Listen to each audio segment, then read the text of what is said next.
Rocky gitu.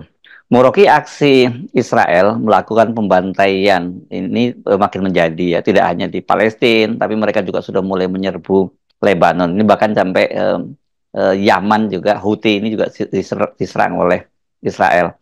Korban terbarunya yang ini saya kira sangat mengejutkan adalah pemimpin Hizbullah, Syekh Nasrullah ini, dan ratusan pejuangnya itu tewas akibat serangan Israel ke Lebanon.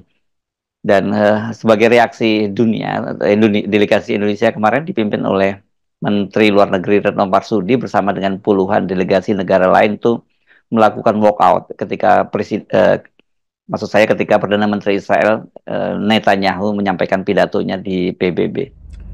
Tentu kita punya kepentingan dengan apa yang sedang terjadi di Palestina itu. Bukan karena soal ideologi, juga bukan karena soal posisi Indonesia di dalam kapasitas untuk ikut terlibat penyelesaian damai di wilayah itu. Tetapi kita mau coba mungkin melihat satu keadaan dunia yang sedang tumbuh di dalam kecemasan global. Ada kecemasan ekologi, tapi juga ada kecemasan pemusnahan manusia. Kita mungkin menganggap bahwa genosida sedang berlangsung di Palestina itu, karena ada satu bangsa yang merasa unggul terhadap bangsa yang lain.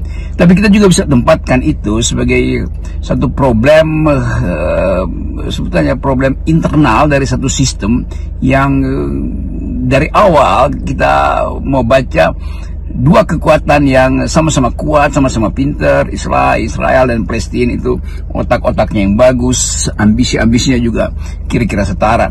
Tetapi yang terjadi sekarang adalah semacam ujian bagi sejarah dunia. Apakah akan ada perang dunia ketiga? Dimulai dari krisis di Palestina, di Eropa, lalu ketegangan di Indo-Pasifik misalnya. Jadi kita mau membaca sejarah sebetulnya secara lebih longitudinal. Karena kalau kita pelajari apa yang kita sebut sebagai problem-problem perkelahian atau pertentangan sejarah, sering dianggap bahwa kendati kemampuan manusia secara rasional untuk menyelesaikan konflik itu sudah dibekali dengan para diplomat kita di seluruh dunia, orang berupaya untuk nyari perdamaian dengan melalui forum PBB, semua resolusi sudah dilakukan. Tetapi kalau kita balik pada krisis di Palestina itu seolah-olah kita diingatkan bahwa itu memang sejarah yang udah panjang berabad-abad sebetulnya.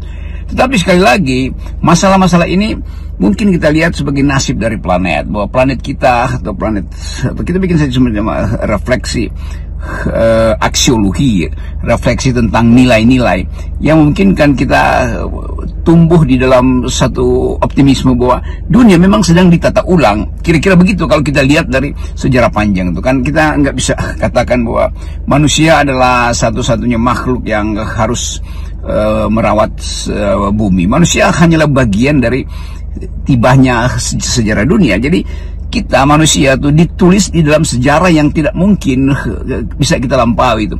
Jadi eskatologi, kalau kita mulai berpikir secara lebih filoteologi itu, ada eskatos, ada eskaton, ada eskatologi, ada sesuatu di depan yang memang tidak mungkin kita kejar. Kita hanya bagian yang akan ditulis oleh sejarah dunia.